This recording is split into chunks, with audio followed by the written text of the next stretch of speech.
بسم اللہ الرحمن الرحیم۔ چھٹا اصول جو مولا روم کی تعلیمات سے ہم نے اخذ کیا وہ اصول وحدت ہے کہ تمام انسان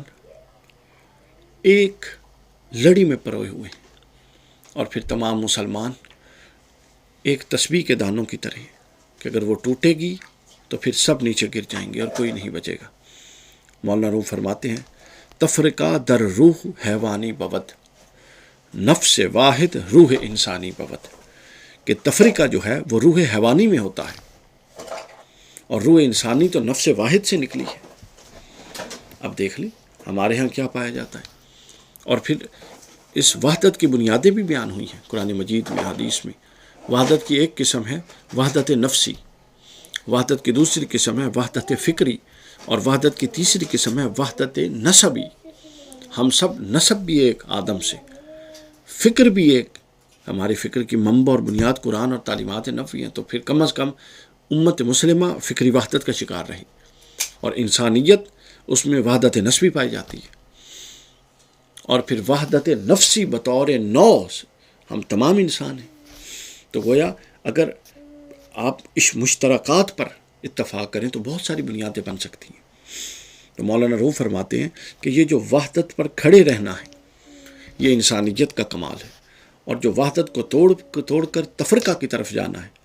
یہ حیوانیت کا کام ہے، چونکہ حیوان کی روح تفرقہ چاہتی ہے۔ یہ بقول مولا روم رحمۃ اللہ علیہ کہ تفرقہ در روح حیوانی بود، یہ حیوانی روح ہے جو ایک کو دوسرے سے جڑنے نہیں دیتی، جو آپس میں لڑ کے ہر کوئی الگ الگ بیٹھ کے کھانا چاہتا ہے، یہ حیوانی روح ہے۔ جبکہ انسانی روح کا کمال یہ ہے کہ وہ وحدت سے بنی ہے، وحدت کا اقرار کر کے آئی الست بربکم، اور یہاں بھی وہ وحدت ہی کی بنیاد پر آگے فروغ چاہتی ہے، اور جب یہاں سے پلٹ کے جائے گی پھر وہی اسی اپنی وحدت کی اسی لڑی میں واپس جائے گی۔ تو لہٰذا اور انسانی معاشروں کا فروغ بھی وحدت کے اسی پیغام کے اندر ہے۔ لہٰذا پیغام یہ ہے کہ آپ جتنے تفریقات کو کم کر سکتے ہیں اس کو کم کیجیے،